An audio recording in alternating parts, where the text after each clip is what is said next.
Hey, how's it going? Bill Leatherman here for Money Evolution. In today's video, I'm going to be helping you to answer two questions. What is a fixed indexed annuity and how does a fixed indexed annuity work? So this is something that you may have come across here recently and maybe you're trying to understand it a little bit better. Maybe somebody's already presented you the idea of buying a fixed indexed annuity and you really want to make sure you understand it and really educate yourself on this before you make a decision and see if it's something that's right for you and your individual retirement situation. Or maybe you already own a fixed indexed annuity and you can't really remember why you bought it and you're really not sure how it works or if it was really something that was appropriate for your situation. Well, after watching this video, I think you're going to have a much better understanding of all of that and really be a lot more knowledgeable in understanding of what these fixed indexed annuities can do, how they might fit into your retirement situation, and whether or not it's something that might be appropriate for you. But before I get into the content of today's video, if you're watching this and you want to learn more about what we do at Money Evolution, you can head over to our website, moneyevolution.com. There you can learn about the financial planning that we do for clients through our Money Evolution plan and our Retirement Time Machine program. Both excellent. We'll put links down in the description below for both of those. And we've also got some great free resources as well. And this presentation here that I'm going to do today is really part of a larger presentation that I've done on annuities. And if you want access to that, I think we've got a past recording and we might even have a live one coming up here at some point in the near future. And we'll put links to all of that stuff down in the description below.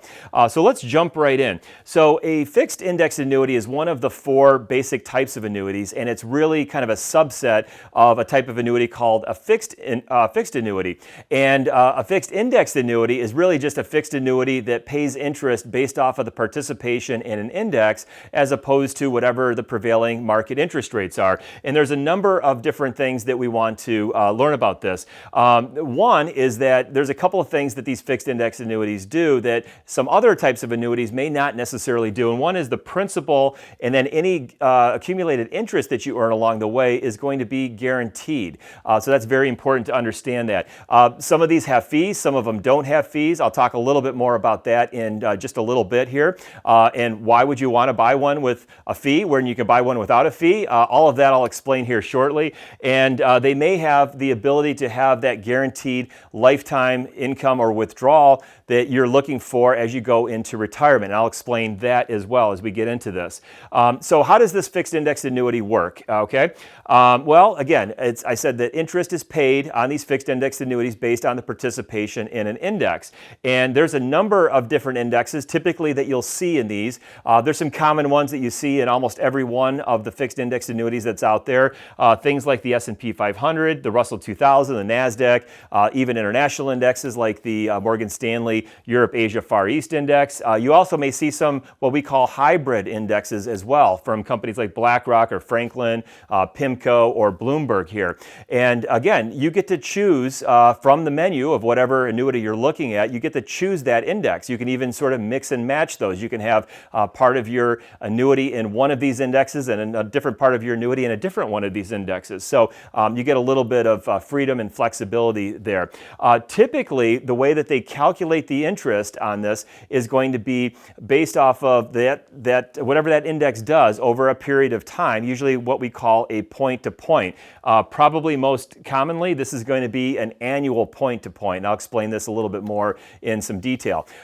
As that index is hopefully making positive returns, you can only have positive interest credits. In other words, if that index is ever negative, you will never go negative with this because, again, your principal is guaranteed with these, but you just get a zero for that year. And I'll explain that in a little bit more detail as well.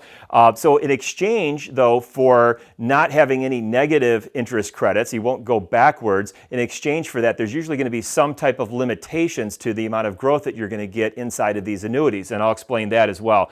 So there's some limitations on growth.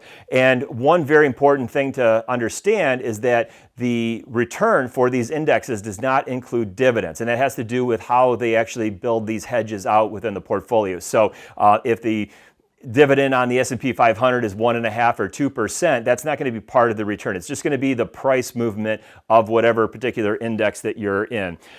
So a couple ways that they will limit your growth on these indexes. The first one is going to be through something called a cap. And what that basically means is that's going to be an upper limit to how much money you could make. So if we use the S&P 500 as an example, and we said it had a cap of 5%, what that means is that you're going to get the return of the S&P 500, whatever that is, but it's going to be capped out at 5%. So if the S&P goes up 3%, you might get 3% interest, but if it goes up 5, you get 5, but if it goes up 10, you're still only going to get 5. It's going to be capped out at that 5%.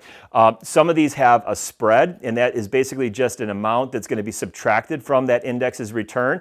So if you saw a spread of 3%, for example, and the index went up 10%, well, you would subtract 3% from the 10% that the index made, and you would only make 7%. So the spread is something that's deducted from the amount of interest there. You also may see a participation rate, and that's usually something that would be a percentage. So if we're talking S&P, for example, or any index really, and you have a 70% participation rate, what that means is that if the index goes up 10% and you have a 70% participation rate, you're only going to make 7%. If that participation rate was 50%, you'd get half of whatever the return of the index is, but there wouldn't be any cap on that. Now, sometimes you might see more than one of these limitations to growth on the same index. That's probably not as common in today's standards, I guess, but it is something that has happened in the past where you may see a cap and a spread or something like that. So just make sure you understand that. Another option that you may see, and I think you'll see in almost every one of these, is a fixed interest account. So you can choose to have one of those indexes that you participate in, or they would announce a rate for every year of what that fixed interest is. It's kind of like a money market or something along those lines, but it would be a set amount that you're going to get no matter what the indexes do there. So fixed interest account is that.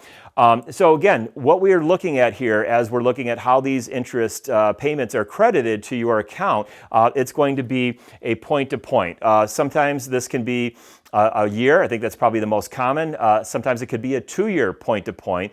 And the way that works, I'm going to try to turn on my ink here, if I can get that to come up. We would see, in fact, I might even have another. Yeah, let's look at it over here. I got a clean board right here. And so if we're talking about, let's say, the S&P 500 as an example, and we said today is May 2nd, I think that's actually the day that we're filming this, May 2nd of 2025. If we said the S&P 500 was 5,000, I think it's actually a little bit higher than that, but we'll keep some round numbers here.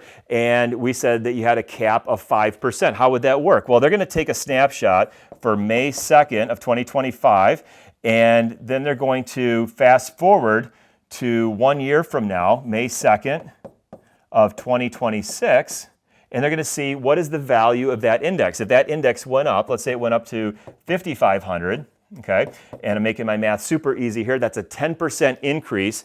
So the index made 10%. Again, it may have made a little bit more than that because some dividends were in there, but you're only getting the price movement percentage, but you're capped out at 5%. So instead of getting 10, you're going to get 5%. But the important thing to understand here is that point-to-point. Now, sometimes it may be a 2-year point-to-point. It would work exactly the same way. Sometimes with a 2-year point-to-point, you may have a little bit higher upside on the cap rate or maybe a little bit larger participation rate in some cases. Sometimes those participation rates, depending on the index, can actually be 100% of the index, or it can even sometimes be a little bit over 100% in some cases, depending on the index and what the prevailing market situation is. But it would work exactly the same way. If it was a 2-year, instead of looking at it in 1 year, we would just look and say, what would it be in 2027, and whatever that price movement would be, and then you would get that appropriate participation there. So I'm going to clear that off, and there we go. That's how the interest gets credited. Again, you can only have positive interest credits. If the index is ever negative, you just get a 0 for that year. And what I just described is sort of the basic framework of these fixed indexed annuities. And you can actually buy these fixed indexed annuities without any cost, in some cases, any fee, and you're just going to get whatever that interest is. And the annuity company obviously is not doing this for free. They make a little bit of money off of some of those spreads. The advisor that sells that to you probably makes a little bit of a commission off of that, but you can buy those sometimes with no fee. Where sometimes the fee comes into play here is going to be when we start talking about, is it going to have a guaranteed withdrawal benefit? So what I just described, that basic framework, that does not include any kind of a guaranteed income or withdrawal stream. So if we have a guaranteed minimum withdrawal benefit, again, that's going to pertain to just some annuities. I think more have it than don't have it, but there are some of those that don't. And it's something that may come automatically as part of the annuity, or it may be something that you add on as a rider. You choose that. And again, that's usually going to come with a fee. I would say probably right now, as we're filming this in 2025, a typical fee for one of these income riders is about 1 to 1.25%, sometimes a little bit higher than that, maybe sometimes even a little bit lower than that. And that would be an annual charge that you're going to have throughout the life of the annuity. And one thing I'll mention here too, as we're sort of talking about fees and expenses, pretty much all annuities are going to have some type of a surrender period where you're going to be locked into that annuity in terms of not being able to cash the whole thing out. Most commonly, I think that's 7 years that you're locked into these annuities. Sometimes it can be a little bit longer than that. It could be 10 years, or it could be a little bit shorter in some circumstances. Now, that doesn't mean that you don't have access to your money. Typically, in these annuities, you have access to what they call a free withdrawal amount. Most commonly, that's 10% of whatever you put into it. So if you put $500,000 in, you could take out $50,000 per year, even during that surrender period, but you couldn't cash the whole thing out, at least not without a penalty, until after, let's say, that 7-year surrender is out. And if you do cash it out early, you're going to get hit with something that could be an 8 or 9% penalty to effectively cash that out early, and usually it declines a little bit every year here. And what they do is they provide a guaranteed amount that you know at the time that you get into this fixed index annuity of how much you're going to get back every year as you go into that withdrawal phase of this. It's all predetermined here. So there's two questions that we really want to know when we're talking about these withdrawal benefits. And this is probably, I would say, the biggest reason that people would look at these fixed indexed annuities for that guaranteed income stream that they're going to have in retirement. And as we do our financial planning and we're mapping out clients' cash flows, we're going to look and see what is their income need. They might have Social Security, probably have Social Security. They might have a pension. They might even have other things like rental income, for example, or maybe they got some deferred comp. And so we can really kind of map this out and see, okay, what are the gaps? What is it that we're really trying to solve for? And I think where some of these annuities sometimes fit in my opinion, is as an alternative to some other fixed income options. So if we look at today's environment, interest rates are actually pretty decent. You might be able to get 4% on a CD. The 10-year Treasury, as I'm filming this, I think is about 4.3%, maybe a little bit less than that. But some of these annuity withdrawal rates, in some cases, depending on your age, might be a lot higher than that. And so this is a way to get a little bit more income and have something that you can count on consistently throughout your entire retirement. So the two questions: what is the withdrawal rate? And then what is the withdrawal rate calculated on? So we're going to look at this. There's a couple of factors. So your age is going to be one of the biggest factors that's going to determine how much you get. And it's just like your Social Security benefits or anything else. The older you are, generally the higher the withdrawal rate is, because obviously you have less time to live, less time we're going to be collecting that income stream. So the age when you issue that, sometimes it's based on the age of your first withdrawal. So that's important to know too. So especially if you're a younger investor and you're looking to maybe lock in an annuity rate, but you don't need to start that income right away, sometimes having that set to the time you take your first withdrawal might be a little bit better. Some annuity companies do it one way, some annuities do it a different way. How many years you have before you take that first withdrawal? So usually they're going to have a starting guaranteed minimum withdrawal amount, and then that typically will have some mechanism to grow that a little bit every year. And like I said, different annuity companies do it differently, but there's going to be some mechanism to grow that in the future. If you take single or joint life, that's going to be another big factor here. If you're married, we would almost always, I would say 99.99% of the time, recommend doing a joint life income. That way that income is going to be there for the longer of whoever lasts the longest, you or your spouse. And that would just be the way to do it. You do take a little bit of a haircut on that. You get a little bit of a reduce, usually about 0.5% less income. But if you're married, I think that's definitely a wise thing to do. And then sometimes there's an option to do a fixed amount every year, or something that has a rising income option, something that would have some mechanism to maybe try to keep up with inflation. That could be an actual inflation factor that are on some annuities, or it could be something that's based off of the interest credits that you get along the way. All right, so let's look at an example here. So some of you, if you've watched some of my other videos, when I do some of the e-money presentations and things like that, we have our hypothetical clients, Steve and Kelly Sanderson, and we're going to look at a little bit of an example here. So this is a page out of our financial planning software. This is actually our cash flow page, and we can see basically what's happening. They're working for a couple more years here, and then we can see that as they go into retirement, especially in the early part of retirement, they have some larger negative cash flows there. That means they're going to have to take some money out of the portfolio. We talk about doing retirement in two phases. What do you need in the early part of retirement when those cash flows are bigger? And then what does it look like later on when those cash flows start to normalize a little bit, when you get Social Security and maybe your pension's kicked in if you have one of those. And so what I highlighted here, this dark blue line, is what their cash flow would be roughly when we start to normalize that income. And it looks like they need about $40,000 of income once that income starts to normalize after the early retirement years.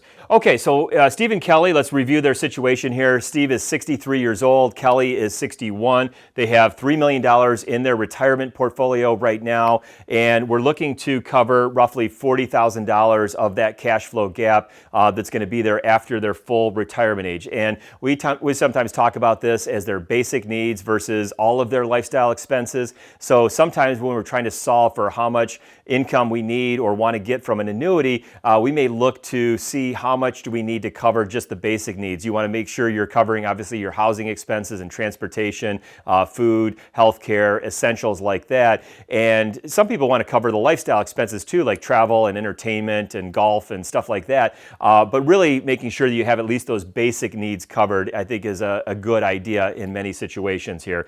We want to plan for joint lifetime income. Again, we talked about that, why that's important if you're married, to make sure that you have those guaranteed withdrawals occurring for both lifetimes. You don't want to be cut short if the person that owns the annuity dies early and then that income stops. You, of course, would have whatever money's left in the annuity, but that guaranteed withdrawal amount would be cut off there. And we're going to begin taking those withdrawals after 5 years of deferral here. So as we look at this, we can see, okay, we have to base this this income or this withdrawal off of the younger spouse. And this is a table that is basically taken out of a hypothetical annuity, fixed index annuity, so you can see a little bit of what this looks like. And generally, like I said, depending on what age you were when you bought it, the amount of the withdrawal would go up a little bit for every year that every year older that you are as you buy that annuity. And we're going to base this off of the age of the younger spouse. So Kelly is a little bit younger here, so I'm going to put my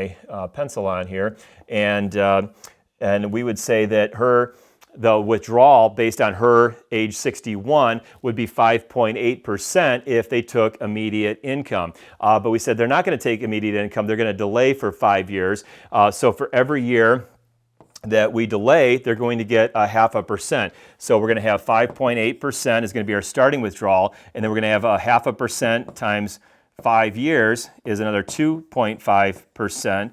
And so that's going to make that go up to 8.3% is going to be their guaranteed minimum withdrawal amount at age, effectively when Kelly is age 61 and Steve would be age 68. So 5 years of deferral. So we can kind of work the math backwards here and say, okay, in order to do this, if we took the amount that they need, $40,000, and we divide that by 0.083, so we're basically dividing 40,000 by 8.3%, we can learn that if they put $481,927 into this annuity, that would guarantee them that $40,000 per year 5 years from the day that they bought this. So that's how we would back into that cash flow number to basically see how much money could go into an annuity to basically replace that amount of income here. Okay? So let's assume that they round that up. They don't want to invest the 481. They just round it up to 500,000 to make it a nice even number, and they wait 5 years to turn on their withdrawal benefit, assuming they don't take any withdrawals out before they elect to turn on that income. The withdrawal percentage would be multiplied, that 8.3% multiplied by the greater of their initial premium or the accumulation value. So worst case scenario, even if there were no interest credits, they would get that 8.3% multiplied by the 500,000. We'll talk a little bit about what it looks like if there was a little bit of interest credits in there along the way. Okay, so let's look at this. $500,000 is the amount that they're investing, and 5 years from now they would get that 8.3%. So that would mean that they would get a little bit over that 40,000 that was their target. So $41,500 would be the amount of income that they would get based off of this $500,000 initial premium going into this annuity. We can further do a little bit more math. We talk a lot of times about the 4% rule as a generalized rule of thumb that if you limit your retirement withdrawals to 4% or less per year, you have a pretty good chance, a pretty good probability that money is going to last you for a retirement that could be 20 years or longer. So if we said, well, hey, if we didn't do this annuity, how much money would we have to put into a portfolio basically to generate that $41,500? So we could divide that by 4%, and effectively that comes out to $1,037,500. And so what that is basically just figuring out if I was going to live by the 4% rule and take out that $41,500, I would have to have $1,037,500. So we're effectively doing today with $500,000 what is going to take essentially over $1 million 5 years from now to generate that same amount of income if we're following that 4% rule. So we could say, well, what if we didn't do the annuity? Well, we just put that into some investments. Well, that investment would have to grow from $500,000 to, again, that $1,037,000. And to be able to get you that 4% using that 4% rule. There would be certainly no guarantee of that. There's still the possibility that the 4% rule is not perfect, that there's sequencing of returns and bad market environments that could still cause that to go down. So it can be a very efficient way to manage this. And by the way, that rate of return, $500,000 for 5 years growing to $1,037,500, you would need to have a 15.71% compounded rate of return over that 5-year period to be able to get that money to grow, that $500,000 to grow to $1,037,000. So pretty big deal there. Okay, so let's look at a couple of things here. The accumulation value. So I said that the amount of the income was going to be based off of the greater of the initial premium or the accumulation value. Let's talk a little bit about how that accumulation value works. This is a hypothetical example. So we're going to take our $500,000. That's our initial premium. And then we're going to add any interest credits that may get earned along the way. Let's say that the index makes, I'm going to make my math easy here, 4.25%. There's going to be some fees on this. Like we talked about, that fee would be subtracted from that 4.25%. So we're going to say 1.25% is the fee. And so the net amount after fees per year would be 3%. In reality, some years are going to be bigger. Some years are probably going to be zero. Even in the 0 years, that 1.25% fee still gets subtracted from the accumulation value. But let's say it averages 3% over the 5 years. That would mean that the $500,000 would grow to about $579,000. Not about, exactly, because I did the math, $637. And if we put that times the 8.3%, that would increase our income to $48,109. Running out of room here. $48,109 would be the new amount of income. So the first part was based on the initial premium, that $41,500, and with a little bit of interest, that amount could certainly go up a little bit here. Okay, so I hope that all makes sense. I hope that was a good overall explanation of how these fixed index annuities work, how the interest is credited, and how any potential withdrawal benefits might work. There are going to be some nuances and some differences from one annuity company to another. So absolutely make sure that you're doing all of your research. Ask for an illustration. That's something that should come from the company that's issuing the annuity, and that should be done well at the early stages of the buying process. If you're looking at that just to see what that looks like, there should be a number of pages in that illustration. One of those pages should show what the amount of income or withdrawal would be based on those zero interest credits, what that looks like. You could put in there, usually you specify what year you think you want to take the income. So you might say, I want to take income in 3 years or 5 years. None of that is locked in, by the way. It's just for the illustration because they need to have something in there to do that. And then you can also see a page in there that would typically show what it looks like based on some maybe past historical appreciation based on a participation in an index that you might be looking at. So you can get that illustration. We can run illustrations for you as well on a number of things, but really it all begins with doing a financial plan first, because we really don't want to have that investment conversation until you understand what the big picture is, what those gaps are, what you're really trying to solve for, rather than just trying to pick a product that you think makes sense, but you're not really sure how it fits into the overall financial plan.